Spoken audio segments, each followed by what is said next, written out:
नमस्तेऽस्तु महामाये श्रीपीठे सुरपूजिते शङ्खचक्रगदाहस्ते महालक्ष्मी नमोऽस्तुते।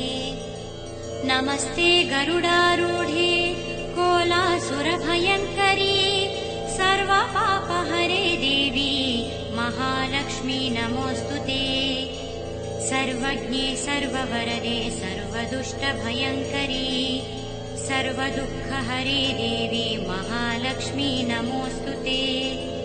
सिद्धिबुद्धिप्रदे देवी भुक्तिमुक्तिप्रदायिनी मन्त्रमूर्ते सदा देवी महालक्ष्मी नमोऽस्तुते।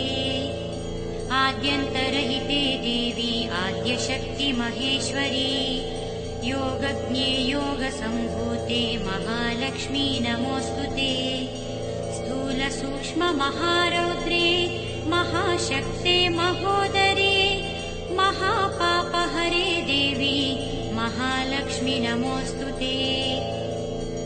पद्मासनस्थिते देवी परब्रह्मस्वरूपिणी परमेशी जगन्मातः महालक्ष्मी नमोऽस्तुते।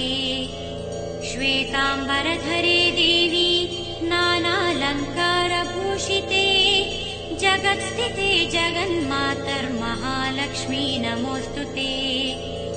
महालक्ष्म्यष्टकस्तोत्रम् यः पठेत् भक्तिमान् नरः सर्वसिद्धिमवाप्नोति राज्यं प्राप्नोति सर्वदा। एककालं पठे नित्यं महापापविनाशनम् द्विकालं यः पठे नित्यं धनधान्यसमन्वितः त्रिकालं यः पठे नित्यं महाशत्रुविनाशनम् महालक्ष्मी भवे नित्यं प्रसन्ना वरदा शुभा। इति इन्द्रकृतः महालक्ष्म्यष्टकस्तवः सम्पूर्णः।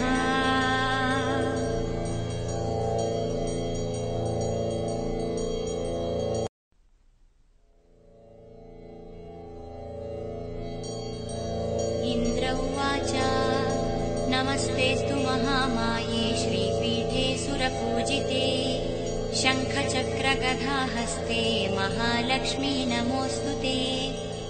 नमस्ते गरुडारूढे कोलासुरभयङ्करी सर्वपापहरे देवी महालक्ष्मी नमोऽस्तुते।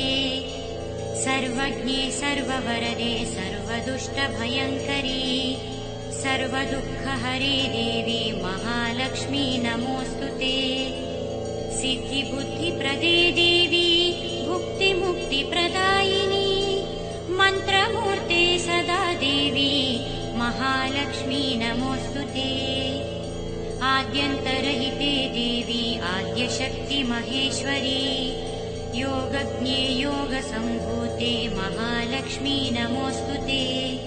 स्थूलसूक्ष्ममहारौद्रे महाशक्ते महोदरे महापापहरे देवी महालक्ष्मी नमोऽस्तुते। पद्मासनस्थिते देवी परब्रह्मस्वरूपिणी परमेशी जगन्मातः महालक्ष्मी नमोऽस्तुते। श्वेताम्बरधरे देवी नानालङ्कारभूषिते जगत्स्थिते जगन्मातर्महालक्ष्मी नमोऽस्तुते। महालक्ष्म्यष्टकस्तोत्रम् यः पठेत् भक्तिमान् नरः सर्वसिद्धिमवाप्नोति राज्यं प्राप्नोति सर्वदा।